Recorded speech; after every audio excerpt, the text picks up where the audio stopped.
The real test for any motorcycle isn't a quick demo ride around the block. It happens when a sensor trips, or the dash lights up, and you're hours from the nearest dealer with a bike that won't run right. That's where a cheap price turns into an expensive nightmare, and it's why the Kove 450 Rally and the CFMOTO 800MT matter. Today we're skipping the sales pitch and looking at what actually counts: service times, common faults, and parts support. What changed and what still hasn't? The Chinese bike reputation in 2026.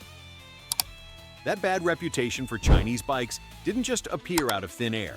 For years, these motorcycles showed up with rough welds, cheap fasteners, and flaky electronics that made ownership a total headache, even if the engine stayed in one piece.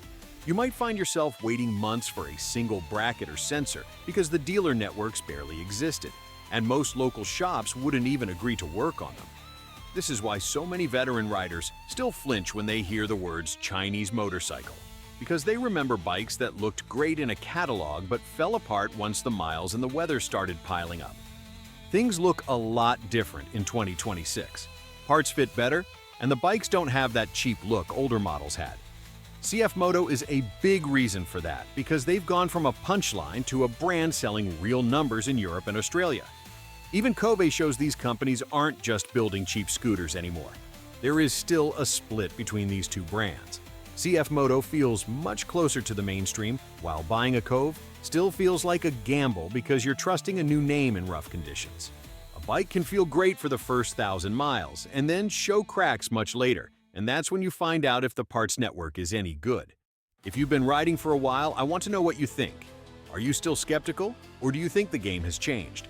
Drop "still skeptical" or "times have changed" in the comments, and let's get into the details. Kove 450 Rally, serious off-road intent, mixed ownership questions. The Kove 450 Rally gets attention for a simple reason. It isn't pretending to be a dirt bike when it's really just a soft road tourer with some crash bars. This machine actually chases a real rally setup by focusing on low weight, long travel suspension, and a massive fuel range. The bodywork is shaped specifically for standing up and riding off-road for hours at a time. So if your dream ride involves sand, rocks, and long backcountry days, the Kove immediately makes more sense than those heavier adventure bikes that only look tough in photos. When it comes to build quality, the first surprise is that it doesn't scream bargain bin the way older Chinese bikes often did. The frame and layout look serious, and the whole bike feels like it was built with a very specific job in mind. But once you look closer, you can still see exactly where the money was saved. Some owners point to mixed hardware quality and an uneven finish on the small parts, which means the little details don't feel quite as confidence-inspiring as what you'd find on a Yamaha or a Honda. That's not the same as calling it badly built, because it isn't, but it does mean the Kove still feels like a bike you need to inspect rather than one you blindly trust. That matters more here because this bike is built for hard use. Kove got a lot of attention when their rally bikes finished the Dakar Rally, but owner reports closer to home still mention soft bolts and loose fasteners by the first 500-mile service. Before a big trip, you're going to want to go over the bike carefully. Check and thread lock the subframe bolts, the skid plate mounts, and the rear sprocket hardware within the first 500 miles. That isn't a disaster, but it does tell you the Kove rewards an owner who treats the first service like a hardware audit. Reports so far suggest the engine itself has been better than many people expected. The bigger question is whether the wiring, the sensors, and the fuel system stay calm once the bike starts living the rough life it was sold for. And this is where the Kove still sits in that uncertain zone. There are enough positive owner comments to take it seriously, but there just isn't enough long-mile history to call it fully proven yet.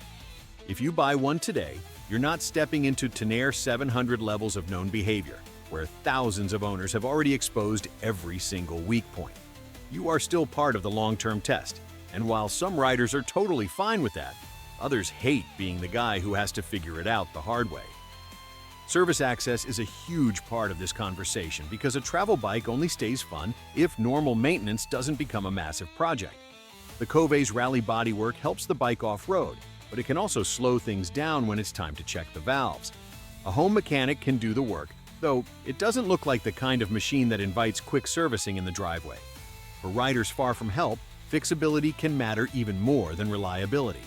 The Kove sits in the middle because it's less complex than a big electronic adventure tour, But it also isn't a bare-bones dual sport where everything is easy to reach. If you drop it hard, the rally plastics and the fuel setup can turn a simple crash into a long parts hunt.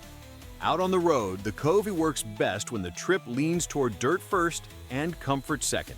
It'll do touring if you ask it to, but highway miles aren't where this bike feels the happiest.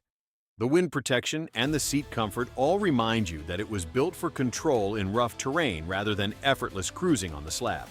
On gravel and proper off-road tracks, though, the lighter weight and the narrower feel pay you back almost immediately. If you put it next to a Honda or a Yamaha, the trade-off becomes very obvious. The Kove gives you more rally flavor and a more focused dirt setup than many rivals anywhere near its price point. But the big Japanese brands still hold the stronger record for dealer support and long-run trust. CFMOTO 800MT. Stronger value case, but support still matters.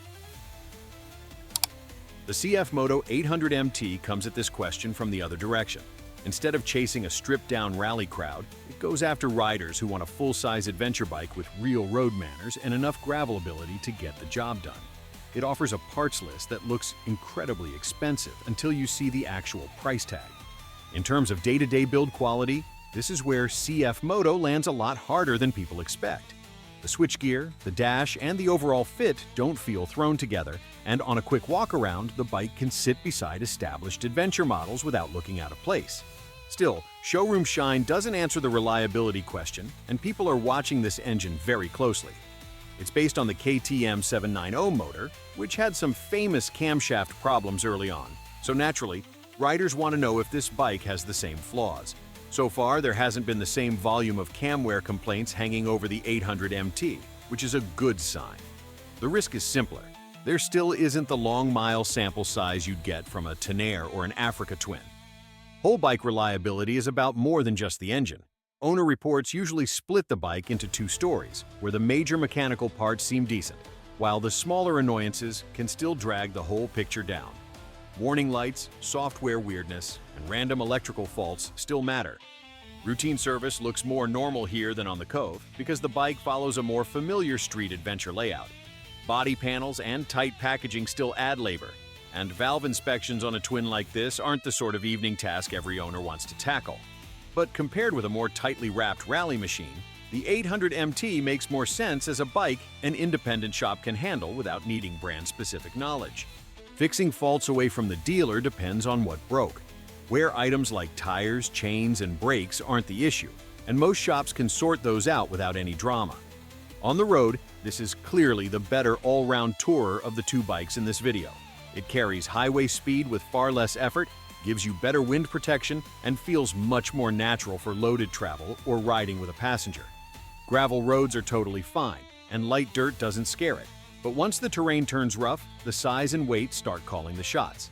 Compared with the Kove, the 800MT is easier to live with every day and much less eager when the route gets ugly. Against KTM, BMW, Honda, and Yamaha, the 800MT makes its strongest case on price versus equipment. But parts still matter. A Honda lever might cost more, but it usually arrives in 2 days. A cheap Chinese lever isn't a bargain if your bike sits in the garage for 3 weeks waiting for a box to arrive. That's why the established brands still pull ahead when buyers care most about dealer coverage. Final answer: are Chinese motorcycles any good now? If you absolutely cannot tolerate downtime, stay away from both of these bikes. If one missed weekend or one back-ordered sensor ruins the whole ownership experience, go buy a Honda or a Yamaha instead. Some Chinese motorcycles are actually good now, but brand maturity still counts for a lot more than a flashy spec sheet or a low price tag. For most people watching this, the CFMOTO 800MT is the safer pick because it feels much closer to a mainstream purchase, while the Kove 450 Rally is the more exciting choice if you want low weight and a real focus on dirt riding.